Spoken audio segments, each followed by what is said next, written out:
విశాఖలో సంక్రాంతి వేడుకలు అట్టహాసంగా ప్రారంభమయ్యాయి. ఆంధ్ర యూనివర్సిటీ గ్రౌండ్ లో జీవీఎల్ మహా సంక్రాంతి పేరుతో ఒక ఉత్సవపూరిత వాతావరణం కనిపిస్తోంది. ప్రస్తుతం భోగి మంటలు వేసి పెద్ద ఎత్తున కోలాహలంగా ఈరోజు వేడుకలను ప్రారంభించారు.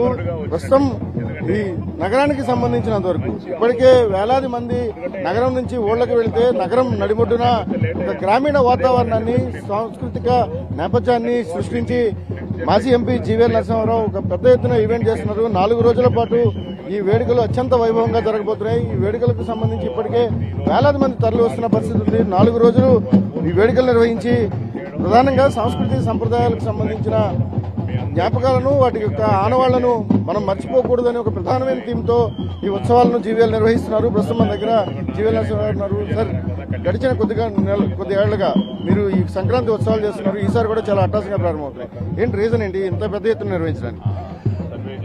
మహానగరాల్లో కూడా సంక్రాంతి పండుగ గ్రామాల్లో ఎంత వేడుకగా జరుపుకుంటామో అలాగే జరుపుకోవాలి అన్న ఆలోచనతో ఈ కార్యక్రమాన్ని చేపట్టడం జరిగింది. గతంలో కూడా చాలా మంచి స్పందన వచ్చింది, చాలా ఆనందించారు అందరూ.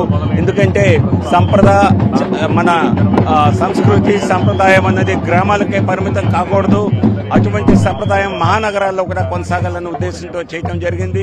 దీని వెనుక ఎటువంటి రాజకీయ ఉద్దేశాలు లేవు, అందుకే రాజకీయ ఎన్నికలు అన్నవి లేవు. కానీ ఈ సంస్కృతిని, ఈ కాంట్రిబ్యూషన్ ని కొనసాగించాలన్న సంకల్పంతో చేయటం. కానీ దీంతో పాటుగా ఈసారి వినోదంతో పాటుగా అలాగే ఈసారి ఆర్థిక అవగాహన కూడా కల్పించడం జరుగుతోంది. రైట్.